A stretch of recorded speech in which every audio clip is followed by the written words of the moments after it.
Milfs Unprotected, Books 1 through 4, 4-pack.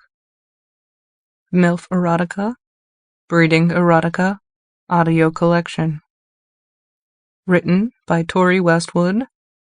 Narrated by Edie Olliver. Desperately bred by my lodger. Milfs Unprotected, 1. My part-time job wasn't occupying me as much as I needed. I'd been a slave to the idea of becoming the model housewife, playing surrogate to our lodger Justin, who would be moving on to a house share with his friend soon.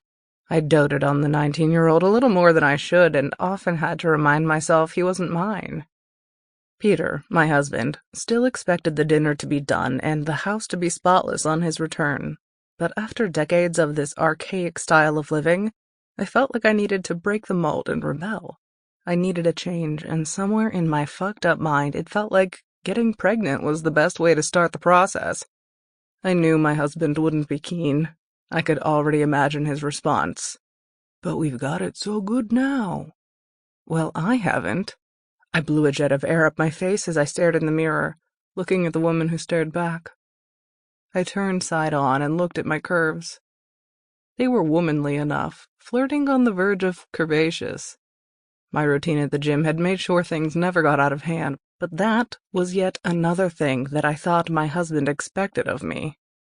I pushed my tits up and let them drop beneath my tight blouse, biting the inside of my lip as I surveyed the scene. I was pretty sure I still had it. I'd sometimes wind up getting looks from the younger guys in the gym, and they definitely weren't innocent glances. Guys at their age are turned on by everything, trust me. And it was at that point that the sinful notion reared its head. An idea so utterly sinful that I'm terrified to even share it with you. At first I tried to ignore it. I'd busy myself with more housework, compounding the issues that had driven me to this point in the first place. All the while, above me, sat Justin, no doubt playing on his PC or video chatting his friends. Could he be seduced? I walked to the mirror and took another look at myself. My big tits might have been enough to snare him on their own, but my big round ass would be the cherry on the cake for him. When a guy is worked up enough, his brain goes for a walk. Justin was surely no different. I walked upstairs to his room and stood by his door for a few seconds, listening to his voice within. He sounded as though he was on the phone. My husband wouldn't be back for hours, but I still needed to put in the groundwork with Justin. How could I get him where I wanted him? My plan wasn't exactly groundbreaking. I gave a quick knock on his door and entered.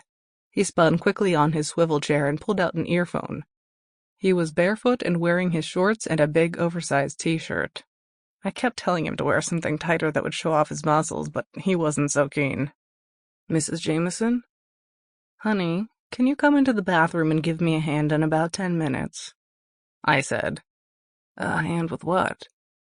"I just need a hand," I said, pretending to be exasperated. "Can you do that?" Yeah," he said. "Of course." 10 minutes, I repeated, and I stepped back out of his room and closed the door.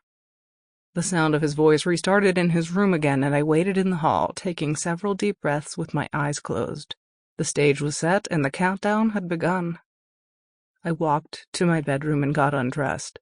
I figured that the hard work would be having Justin see me naked, so if I started naked, then that problem was immediately solved. I took off my pants and underwear until I was completely nude, then tossed on my bathrobe and walked along the hall to the bathroom. I took some cleaning products from beneath the basin and started running the shower. Steam spread gradually from the shower cubicle, fogging the mirror that I stared into, trance-like. "Come on, Charlotte," I said, taking a deep breath. "You can do this." I took off the bathrobe and squeezed a hand at my tits, feeling the lust descend on me like a fog. Immediately I felt that same yearning that had driven me here. I felt like a puzzle that needed its last piece to be slotted home. "You've got this," I urged again. Then I took the spray bottle of chemicals into the shower with me, along with a squeegee and a sponge. The bottle was just for show. I idly moved the sponge over the glass until I heard the door open and Justin spoke into the steam-filled room. Sample complete. Ready to continue?